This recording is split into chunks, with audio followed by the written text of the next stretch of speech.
You know that feeling when you've just landed at the airport, hair a mess, eyes sunken, suitcase rattling like an empty can, but your soul is rejoicing because in just a few minutes, you'll finally collapse onto your own beloved bed after 2 glorious weeks living like royalty in Thailand? Yeah, I thought I was about to feel that too.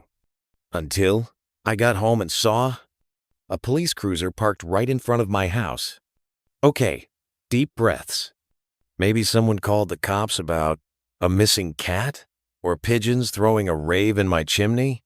Nope. There on my porch was an entirely unfamiliar family.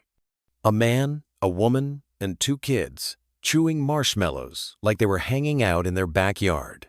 Well, they were, apparently, because according to them, this was their home. Hi there, can I help you? The woman asked while unlocking my front door like she was strolling into Walmart. Me? I'd just like to walk into the house I've lived in for the past 6 years, thanks.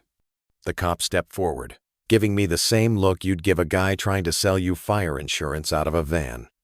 Sir, the residents reported an unknown person attempting to break into their home. Can I see your ID, please? Welcome home. You are home.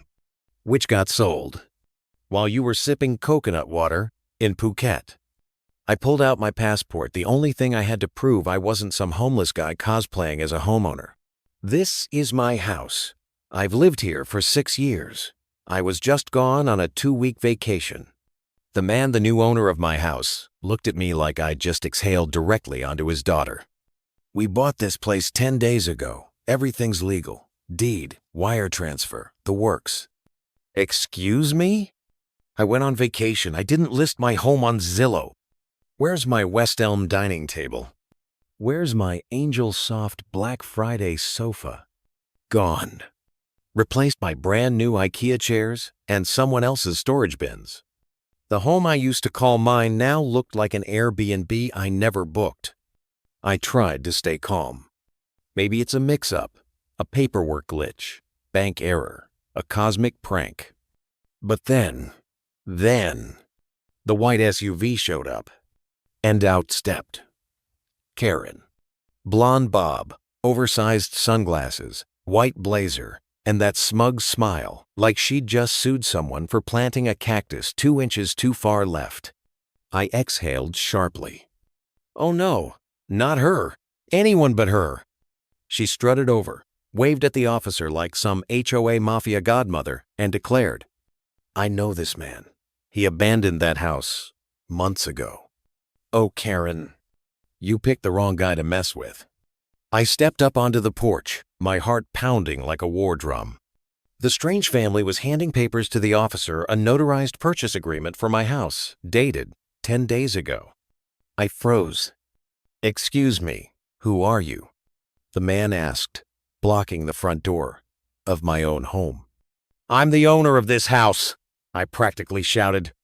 I just got back from a 2-week vacation. How the hell could you have bought my home? The officer frowned. They have all the proper documents. Do you have any ID? I fumbled through my pockets. All I had was my passport. All the real paperwork locked in the safe inside that house. Just then, the front door swung open. A little kid ran out, holding something in his hand, a photo. My family photo. Me and my mother, hugging in the garden. Framed in the dark cherrywood my father had carved himself. Mom, whose picture is this? The kid asked. Throw it out, sweetie. It's from the old owner, the woman said casually. I staggered backward, stunned. That's my mother. What the hell are you people doing? Right then, a shiny white SUV rolled up. And out stepped Karen. Blonde hair, white blazer, clipboard in hand. Her smile was colder than an Alaskan winter. Oh, I thought you'd finally moved on, she said sweetly. Perfect timing. Officer, this is the man I reported earlier for trespassing. I stared in disbelief. Trespassing? I've lived here for 6 years. Karen didn't flinch. No one's lived here for 6 months. Abandoned, unpaid HOA dues. We exercised our right to protect the community. I shouted, "My HOA payments are on autopay. I have receipts. You know that." Karen just gave that sly, smug smile, then pulled out a folded notice. Violation. Laundry left hanging over the balcony for more than 3 hours. She read aloud. You also failed to respond to the warning letter. That shows abandonment. The officer looked at me now suspicious. I stood there, a returning traveler, on the porch of the home I'd built a life in, being treated like some drifter trying to break in. And Karen? She hadn't just stolen my house. She was erasing my identity right in front of law enforcement.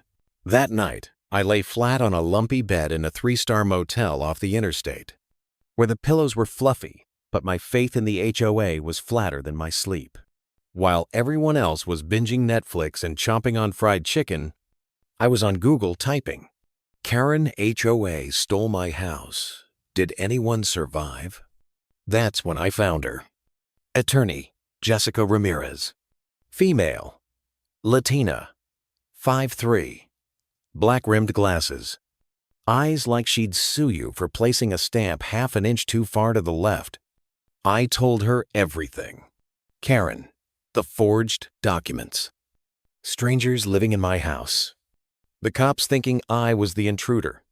Jessica flipped through the folder and nodded like, this Karen came to play. Sounds like an organized real estate scam. And lucky for you, I love those. I mean, love to sue them, not do them. Within the next 48 hours, we gathered everything. Bank statements proving I'd never missed an HOA payment. Plane tickets, Grab, Uber receipts to the airport, check-in selfies from Thailand, solid proof I was only gone for 14 days. A witness statement from my neighbor. Yeah, saw him watering the azaleas that Saturday morning before he left. Shout out to Mr. Tom, even though he mows the lawn at 6 a.m. like it's a personal war against mankind. And then, the jackpot. We filed a public records request with the county clerk's office for all documents related to the home sale. Jessica opened the folder, scanned the pages, and grinned like a Netflix lawyer with closing arguments locked and loaded. Oh wow, Karen didn't just sell your house. She invented an entirely fake you on paper. I swear, in that moment, I couldn't tell if I wanted to scream or grab popcorn, because clearly, Karen's act was about to reach its final curtain. You know what? I think Karen missed her true calling. She should have worked in espionage, because apparently, she tracks her neighbors' vacation schedules better than the FBI. In the records Jessica pulled from the county office, we discovered a fake abandonment affidavit, a trail of warning notices sent to an email address I've never registered, and best of all, an official auction notice posted after my house had already been sold. Excuse me. So not only was I evicted and didn't even know I'd been evicted. But wait, it gets juicier. The real estate agency that handled the transaction? Yeah, run by Karen's sister-in-law. Oh, very classy. Family first, right? And then we found the birthday gift of all birthday gifts. An email from Karen to another HOA board member, sent exactly 24 hours before my flight to Thailand. Homeowner at number 17 has stopped collecting mail, ordered an Uber to the airport. Initiate the abandoned property process as soon as possible. We need to move fast before he returns. I read that line and shot up from my seat like a movie hit its plot twist. She didn't just know where I was going. She was hunting me. Karen wasn't managing the HOA. She was running it like a white-collar mafia ring, trading guns for clipboards and fake notices. But me? I had Jessica. I had the receipts. And I had the unholy wrath of a man who just lost his $1,200 sofa. Jessica said, "All right, first, We feed the press breakfast. Then we serve Karen an arrest warrant for lunch. And boy, was she right. A local news reporter, the kind who dreams of HOA scandals to escape covering lost cats, pounced on the story like it was Pulitzer gold. Thursday evening. The 6 o'clock news aired with the headline, HOA Mafia? Right next to a photo of Karen smiling at a community meeting. The classic, final boss before downfall pose. The residents of Pinarest Estates exploded. Like a Japanese noodle pot with a faulty wire. One person said she got fined because her orchid tilted 5 degrees. Another? Forced by Karen to remove their American flag because it was visually disruptive to children. Then came the kicker. An elderly man, former HOA treasurer, walked out holding the actual HOA financial records. And guess what? Karen didn't just steal my house. She used HOA funds to pay for spa retreats, book herself a luxury cruise, and buy 72 scented candles. Friday morning, the regular HOA meeting. Karen strutted up to the podium. Blazer crisp, curls tight, wearing the expression of someone who thought she was untouchable. I know there have been some rumors, but clack. 2 officers entered the room. Silence.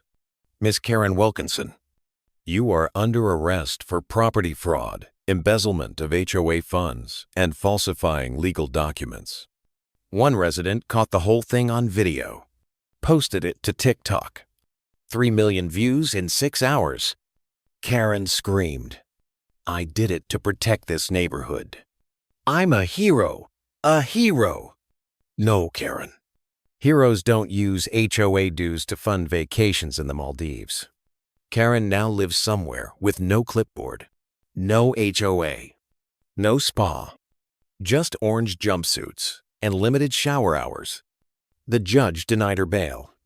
She collapsed, sobbing, like someone had just spilled coffee on her Persian rug, which, by the way, was paid for with a community fence maintenance fund. As for me, I got my house back. Sure, my beloved sofa had been sold on Facebook Marketplace to some college kid for $40. Ouch. But you know what? I'm not bitter. I won with the truth, with the law, and with the support of neighbors. Like the one Karen once fined for having a hanging plant that swayed too aggressively in the spring breeze. So, if you've ever been bullied by an HOA, if there's a Karen in your life who threatened to fine you for sticking an I love dogs decal 1 inch too far to the left, drop your story in the comments. Who knows? You might be next to get your very own handcuff justice ending just like I did.